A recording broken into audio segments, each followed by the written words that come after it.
বিপজ্জনক শব্দটা ভেঙে ফেলবো। একটা শব্দ যেটা আমাদের 50 বছর ধরে বাইন্ধে রাখছে, একটা শব্দ যার ভেতরে ভারতের ধর্মীয় ব্যাকরণ লুকানো আছে, একটা শব্দ যা আপনি প্রত্যেক দিন বলেন কিন্তু বোঝেন না। এই শব্দটা আপনাকে স্বাধীন না, আধ্যাত্মিক ভাবে পরাধীন করে রাখছে। এই শব্দটা হইল মুক্তিযুদ্ধ। হ্যাঁ, আজ আমি বলবো এই নামটাই বাংলাদেশের সবচেয়ে বড় ভাষাগত প্রতারণা।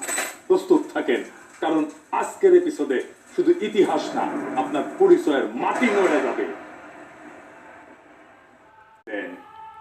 আমার আর ইলিয়াসের পুষ্পতলিকা জ্বালানো হয়েছে ঢাকা বিশ্ববিদ্যালয়ে। আমি তাহলে মাইন্ড করেছি, খুবই মাইন্ড করেছি। এই জন্য না যে ওরা আমার পুষ্পতলিকা জ্বালাইছে, মাইন্ড করেছি যে বেশি লোক হয় নাই। আর অন্য বিশ্ববিদ্যালয়গুলো কি ঘুমাইছে? ওরা পুষ্পতলিকা দাহ করতে পারলো না, ওরা এই কাম করলো না কে?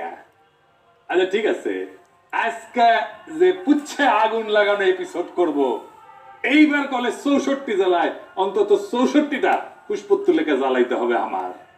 পুচ্ছে আগুন লেগে দেব বাকশালী ইন্ডিয়া আর বাঙ্গু সুশীল আর ইন্ডিয়ার নব্য লেসপেন্সার বিএনপি কিনিয়া মুক্তিযুদ্ধ নিয়ে, যেটা আগেই কইছি। আপনারা জানেন আমি এইটারে মুক্তিযুদ্ধ বলি না।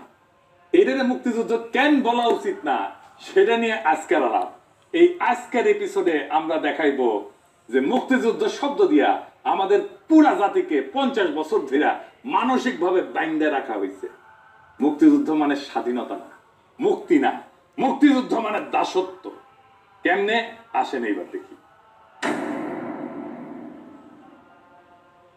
আমি আগেই বলেছি, বঙ্গবন্ধু নামটা ছিল ভারতের তৈরি একটা সফট পাওয়ার টুল, যা দিয়া বাংলাদেশের মন রাজনীতি নিয়ন্ত্রণ করা হয়েছে।